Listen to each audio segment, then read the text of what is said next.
There is a field somewhere east of Eden, and if you dig deep enough into the ground there, the Bible says it will still remember what happened on it.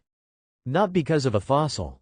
Because of a sound. God himself says it out loud, 4 verses after the murder. Your brother's blood is crying out to me from the ground.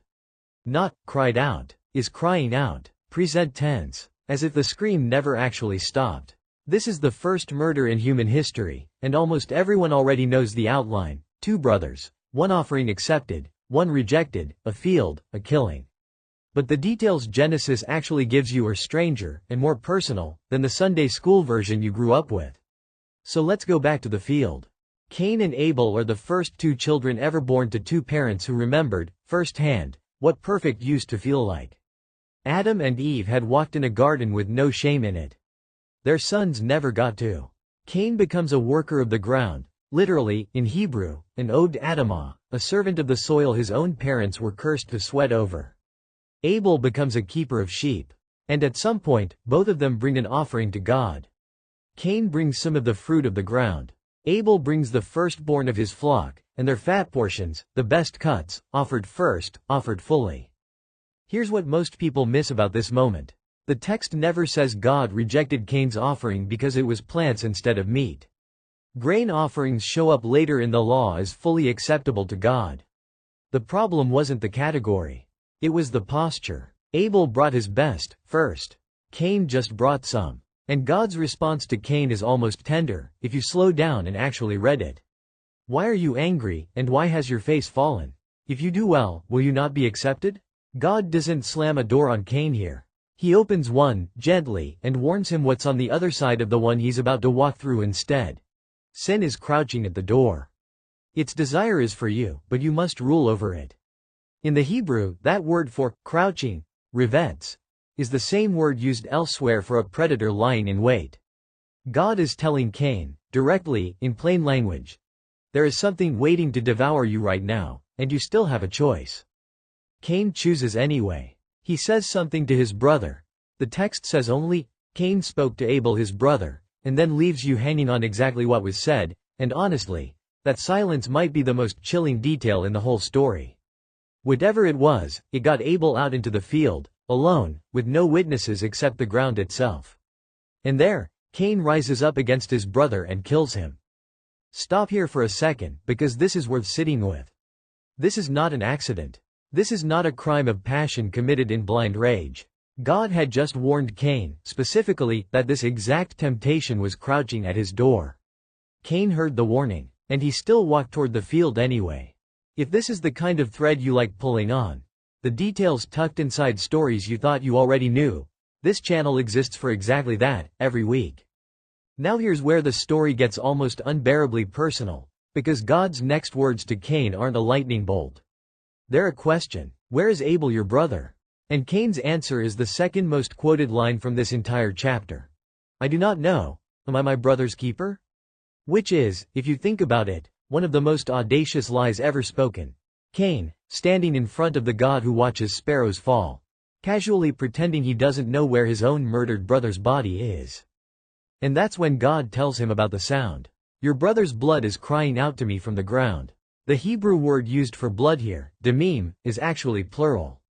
Not blood. Bloods. Some rabbis have read that plural as meaning something haunting.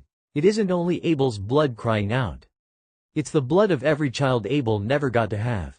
An entire erased future, screaming from one patch of dirt. The curse that follows is almost poetic in how precisely it fits the crime. Cain, the man who made his brother's blood soak into the ground, is told the ground itself will now refuse to give him its strength. He'll work the soil his whole life and it will yield nothing for him. The very thing he tried to offer God instead of his best will now betray him completely. And he becomes a wanderer, restless, rootless, cut off from the one thing he'd built his entire identity on. Here's the line that should genuinely surprise you if you've never noticed it before. Cain's punishment terrifies him so much that he says, out loud, whoever finds me will kill me. And God's response isn't more wrath. It's protection. God places a mark on Cain. The text never says what it looked like, just that it was a sign, an OWTH, so that no one who found him would kill him. The first murderer in human history walks away not executed, but marked, protected, and still, somehow, alive. Sit with that for a second, because it tells you something about God that the rest of the Bible keeps repeating in different forms. Even in the exact moment he is handing down judgment on the worst crime committed so far in human history, God is still building in mercy. Not instead of justice. Alongside it, Cain goes on to build a city. He names it after his son, Enoch. The man who couldn't get the ground to yield fruit for him builds walls instead, his own kind of counterfeit paradise, made of stone instead of soil, because the one thing he actually needed, he'd already thrown away in a field. And Abel, whose name in Hebrew is Hevel, which literally means breath or vapor, something that appears for a moment and is gone. Abel becomes the first person in the Bible to die. But he doesn't stay silent. Thousands of years later, the author of Hebrews writes that Abel, though he is dead, still speaks. His blood is still, in some sense, crying out from that ground. So here's what this story actually leaves you with, once you get past the outline you already knew. First, sin doesn't usually announce itself as sin. It shows up disguised as being a little offended, a little overlooked, a little bit less than someone else, and it waits by the door for exactly the moment you're most tempted to let it in. Second, God's warnings are almost always given before the moment of choice, not after. Cain wasn't ambushed by his own anger.